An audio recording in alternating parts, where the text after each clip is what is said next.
Hello students, welcome to my channel Solving Questions with Gauri ma'am. Doctor Homi Bhabha बाल वैज्ञानिक competition की second level की तैयारी हम सब लोग कर रहे हैं, राइट। आपकी एग्ज़ाम अभी आने वाले संडे को है, उसी के बारे में हम आजकल बात कर रहे हैं। तो आइए आज सॉल्व करने जा रहे हैं बायोलॉजी सेक्शन से लिया हुआ है एक एक्सपेरिमेंट।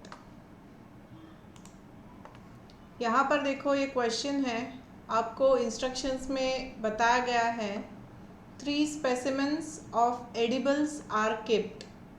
3 कुछ खाने की चीज़ें रखी हुई है। Prepare observation table as below and complete it. तो इस तरीके से ऑब्जर्वेशन टेबल आपको बनाना है और उसमें पॉइंट्स लिखने हैं। क्या क्या लिखना है देखो, स्पेसिमेन क्या क्या रखे होंगे।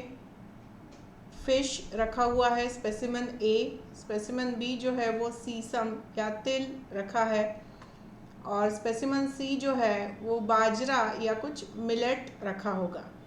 ठीक है, तो इस तरीके से अभी समझाने के हिसाब से हम लोग ये स्पेसिमेन के नाम यहाँ लिख रहे हैं। अदरवाइज आपको बस वहाँ पर स्पेसिमेन ए, स्पेसिमेन बी, स्पेसिमेन सी इतना ही लिखा हुआ रहेगा। आपको सामने वो दिखेगा कि अच्छा ये फिश है, तो आपको वो समझना है specimen A is fish. Got it. फिर देखो इस ऑब्जर्वेशन टेबल में हमें लिखना है which nutrient we get from this item. तो फिश से हमें प्रोटीन मिलता है, तिल से फैट, और मिलेट बाजरा जो है that is a carbohydrate, right. इसके बाद सेकेंड कॉलम में हमने लिखना है यूज फॉर बॉडी। मतलब ये जो फिश है उसका जो प्रोटीन हमें मिल रहा है उसका यूज क्या है, whether it is use to obtain energy और फॉर ग्रोथ और टू इंक्रीज द इम्यूनिटी, क्या उसका यूज़ है। तो देखो fish protein that is for growth, तिल का तेल होता है that is a source of fat and that is use to obtain energy, और तीसरा बाजरा जो है that is a source of carbohydrate और वो भी एनर्जी लेने के काम आता है। समझ रहे हो। तो इस तरीके से ये तीनों, ये जो रेड कलर में मैंने लिखा हुआ है वो आपको लिखना होगा वहाँ पर। समझ में आया, राइट। दूसरा क्वेश्चन है यहाँ पर, observe the specimens, prepare observation table as given below and complete it. तो यहाँ पर कुछ और स्पेसिमेन और कुछ अलग तरीके के क्वेश्चंस है। देखो यहाँ पर जो स्पेसिमेन है वो एक स्पेसिमेन क्रैब है, स्पेसिमेन ए, और स्पेसिमेन बी जो है दैट इज अ बटरफ्लाई। ठीक है, तो आपको पहले कॉलम में लिखना है वेदर इट इज़ वर्टिब्रेट और इनवर्टिब्रेट।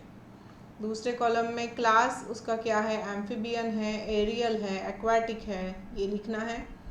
और तीसरे कॉलम में उन्होंने पूछा है ईटिंग हैबिट्स कैसी है इस स्पेसिमेन की, whether it is sucking, chewing और निबलिंग, राइट। तो देखो क्रैब जो है that is invertebrate, aquatic and eating habit उसकी चूइंग है। बटरफ्लाई जो है that is again invertebrate, aerial and sucking, right. तो इस तरीके से ये फिर से जो रेड कलर से लिखा हुआ है वो आपको लिखना होगा। ये बाकी चीज़ें आपके क्वेश्चन में लिखी हुई रहेगी। स्पेसिमन असल में वहाँ रखा होगा, तो ये ब्रैकेट में जो है ये हमने समझाने के हिसाब से लिखा है। आपको जो भी स्पेसिमन वहाँ दिखेगा उसके हिसाब से आप आंसर लिखोगे। Got it, okay. तो इस तरीके से ये बायोलॉजी के क्वेश्चंस आ सकते हैं। हम लोग मिल के अच्छे से पढ़ाई कर रहे हैं और आपकी तरफ से बहुत अच्छे कमेंट्स आ रहे हैं, आप लोग पढ़ रहे हो ये दिख रहा है। तो इसी तरीके से कमेंट करते रहिए, और भी कुछ टॉपिक पर वीडियो चाहिए तो आप मुझे मेल कर सकते हो या कमेंट सेक्शन से भी कांटेक्ट कर सकते हो। All the best for your preparation, thanks for watching.